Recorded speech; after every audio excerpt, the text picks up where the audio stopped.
Hello everyone. हम लोग start करेंगे क्लास 12 सीबीएसई का economics from the macro economics chapter number 1 circular flow of income. मैं book follow कर रही हूँ संदीप गर्ग जी की, तो ये वाली बुक बेस्ट है। ये इसमें कंप्लीट मटेरियल और बहुत अच्छी तरीके से समझाया है। इसी बुक को फॉलो करके एंड एनसीईआरटी बुक को फॉलो करके ये सारे नोट्स मैंने प्रिपेयर करे हुए हैं।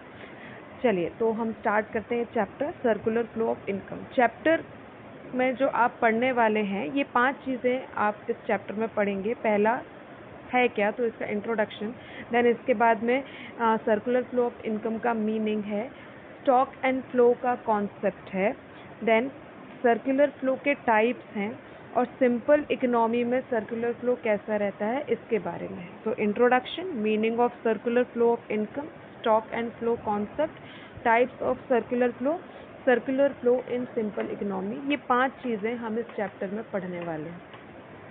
पहले आते हैं इंट्रोडक्शन पर। तो इंट्रोडक्शन के बारे में अगर हम देखें तो देखते हैं, firms produce goods and services with collective efforts of factors of production supplied by the house hold sector. तो क्या कह रहे हैं कि जो फर्म्स हैं, फर्म्स मतलब जो इंडस्ट्रीज़ वगैरह हैं, जो मैन्युफैक्चरिंग इंडस्ट्रीज़ हैं या जो ऑर्गेनाइजेशंस हैं, है ना, या फिर जो सर्विसेज वगैरह जो लोग दे रहे हैं आपको, तो उन सबको कलेक्टिवली फर्म का नाम दिया गया है। तो वो जो फर्म्स हैं वो प्रोड्यूस कर रहे हैं गुड्स भी एज वेल एज सर्विसेज भी, और फैक्टर ऑफ प्रोडक्शन की मदद से ये सारा का सारा प्रोडक्शन हो रहा है। और ये फैक्टर ऑफ प्रोडक्शन आपको कहाँ से मिल रहा है? हाउस होल्ड सेक्टर से। ओके, तो सबसे पहले हम ये देखेंगे कि फैक्टर ऑफ प्रोडक्शन है क्या क्या। फैक्टर ऑफ प्रोडक्शन है हमारे पास में लेबर, लैंड, कैपिटल, एंटरप्राइज, ये सारे हमारे फैक्टर ऑफ प्रोडक्शन हैं। ये फैक्टर सर्विसेज प्रोवाइड करते हैं। जैसे लेबर है तो वो अपना काम, जो वो काम कर रहे हैं वो उनके फैक्टर सर्विसेज है। इसके बाद जो लैंड है, तो आपको जो लैंड मिल रही है आपका काम करने के लिए, वो आपके लिए एक फैक्टर सर्विस हो गई। इसके अलावा आप जो कैपिटल प्रोवाइड कर रहे हो, मतलब आप जो फाइनेंस प्रोवाइड कर रहे हो, ये भी एक तरह का फैक्टर ऑफ प्रोडक्शन है, ये आपको सर्विसेज प्रोवाइड कर रहे हैं। ठीक है, और इसके अलावा जो एक एंटरप्राइज है, एंटरप्राइज मतलब जो ऑर्गेनाइजेशन है उसमें आप काम कर रहे हो, तो ये भी एक फैक्टर ऑफ प्रोडक्शन है। तो हाउस होल्ड सेक्टर आपको ये सारी की सारी फैक्टर ऑफ प्रोडक्शन देता है। तो firm produces goods and services, किसके कलेक्टिव एफर्ट से? फैक्टर ऑफ प्रोडक्शन के कलेक्टिव एफर्ट से। ये फैक्टर ऑफ प्रोडक्शन आपको कहाँ से सप्लाई हो रहे हैं? हाउस होल्ड सेक्टर से। नेक्स्ट हम आएंगे, firm makes payment to the factor of production in the form of rent, wages, interest and profit, जिनको हम फैक्टर इनकम कहते हैं। अब जो पेमेंट होगा, जो फर्म, जो आपने फैक्टर सर्विसेज प्रोवाइड करी, तो उसके उस सर्विसेज के बदले में आपको कुछ ना कुछ पेमेंट मिलेगा। ये जो पेमेंट आपके लिए है, that is what? Factor income. तो फर्म जो है पेमेंट करेगा फैक्टर ऑफ प्रोडक्शन को। अच्छा, फैक्टर ऑफ प्रोडक्शन मुझे कहाँ से मिल रहा है? हाउस होल्ड सेक्टर से। तो मतलब अल्टीमेटली ये जो पेमेंट है ये हाउस होल्ड सेक्टर के पास में जाएगा।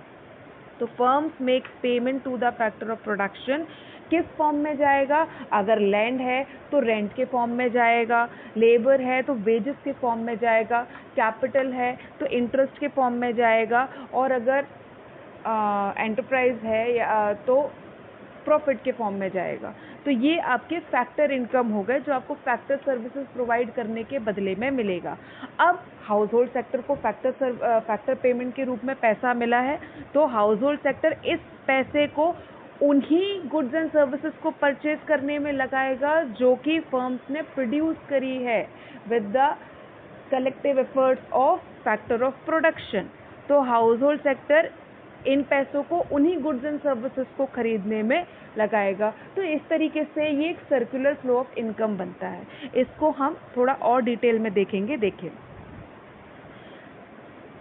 फर्म्स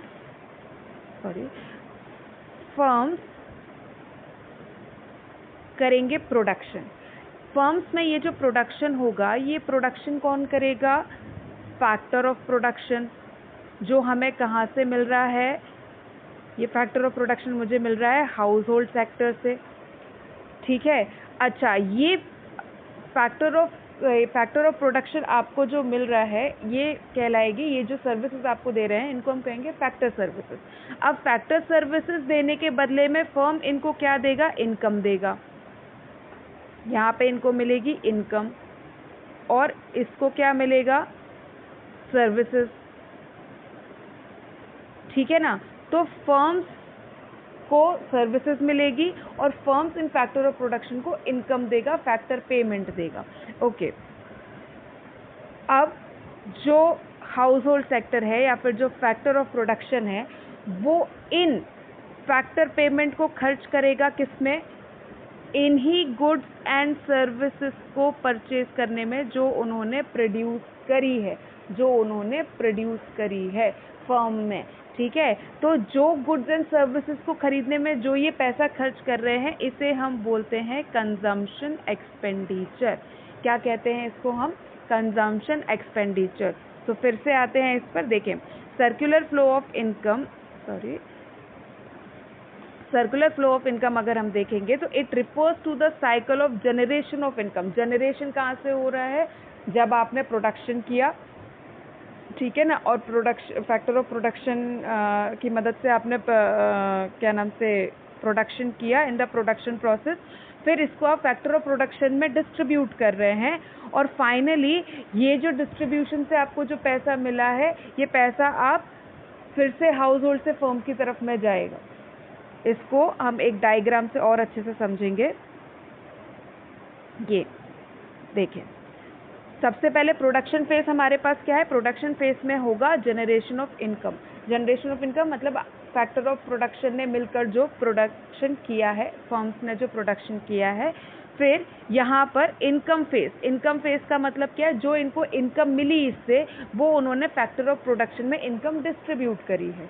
इनकम डिस्ट्रीब्यूशन के बाद में जो हाउस होल्ड सेक्टर है वो इसी इनकम को खर्च करेंगे यही गुड्स एंड सर्विसेज को परचेज करने में जो फर्म ने बनाई है, और इस तरीके से ये सारा का सारा पैसा वापस से प्रोडक्शन मैन्युफैक्चरिंग इंडस्ट्रीज के पास में या फर्म्स के पास में वापस से पहुंच जाएगा। तो ये एक सर्कल बन जाता है, that is why we are calling it circular flow of income. Okay, तो अगर हम देखें तो ये सर्कुलर फ्लो ऑफ इनकम को हमने 3 फेजेस में डिवाइड किया है। 3 फेजेस कौन कौन से आ रहे हैं, generation phase, distribution phase and disposition phase. आप ये इस डायग्राम में भी देख सकते हैं। प्रोडक्शन फेज को हमने नाम दिया है जनरेशन फेज, इनकम फेज को हमने नाम दिया है distribution phase and expenditure phase को हमने नाम दिया है डिस्पोजिशन ऑफ इनकम फेज, ठीक है। तो इसको अगर हम देखें, जनरेशन फेज क्या होता है, जनरेशन फेज जहाँ पर फर्म जो है गुड्स एंड सर्विसेज को प्रोड्यूस कर रही है फैक्टर सर्विसेज की मदद से। ये फैक्टर सर्विसेज इनको कहाँ से मिल रही है, फैक्टर ऑफ प्रोडक्शन की मदद से जो उन्हें हाउस होल्ड सेक्टर दे रहा है।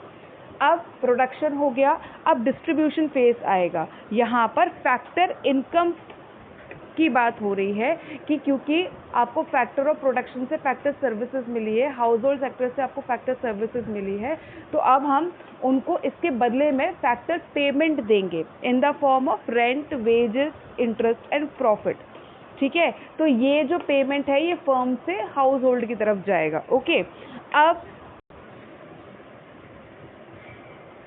इनकम जो फैक्टर ऑफ प्रोडक्शन ने रिसीव करी है, अब वो इस पैसे को खर्च करेगा उन्हीं गुड्स एंड सर्विसेज पर जो फर्म्स ने फैक्टर ऑफ प्रोडक्शन की मदद से प्रोड्यूस किया था।